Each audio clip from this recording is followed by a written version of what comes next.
The first rule we're going to talk about is the product rule. That is when x to the power of a is times x to the power of b. What that really equals is x to the power of a plus b. I'm going to add both of these powers. Here's an example. If I have h to the power of 2 times h to the power of 6, that's going to equal h. 6 plus 2 gives me 8. Now for the power rule.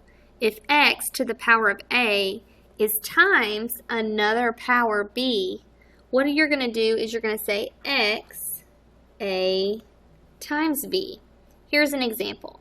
If I have x to the second power, or squared, and then cubed, what I'm going to say is x 2 times 3, which really equals x to the 6th power.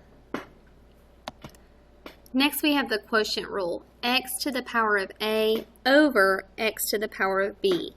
That's going to equal x a minus b. Here's an example.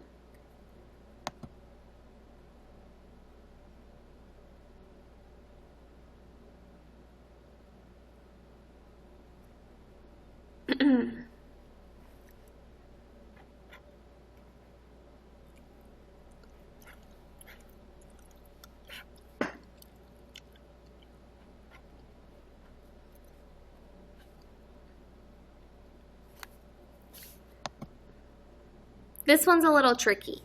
Y to the second power times 2 over y to the power of 4. Well, we just talked about in the power rule that when two things are side by side, we multiply.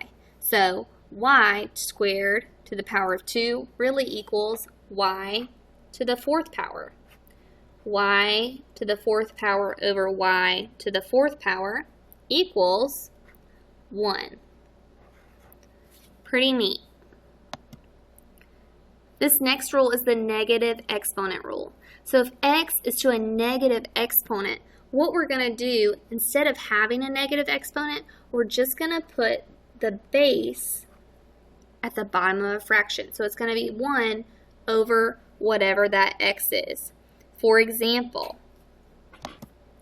if we have 5x to the negative 2 power, that negative 2 stays only with that x because we don't have a parentheses. So we have 5 is our positive normal number, but to make sure that x goes under, like we talked about, as a fraction. So 5x to the negative 2 power is 5 over x to the 2. Or you could have it as 5 and 1 over x squared. Either one of these answers works. Now we're going to do the zero exponent rule. If x has an exponent of 0, it actually equals 1. So in this next example, if I have 7x to the power of 0, what we're saying is 7 times 1, and we know 7 times 1 equals 7. Another way is if I have just w to the power of 0, we know that no matter what the base is, if it's to the power of 0, it really equals 1.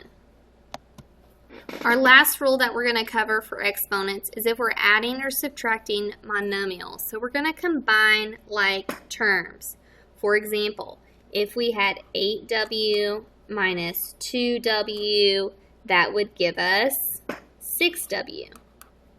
A little bit harder is if I have 19 x squared y minus 10 x squared y.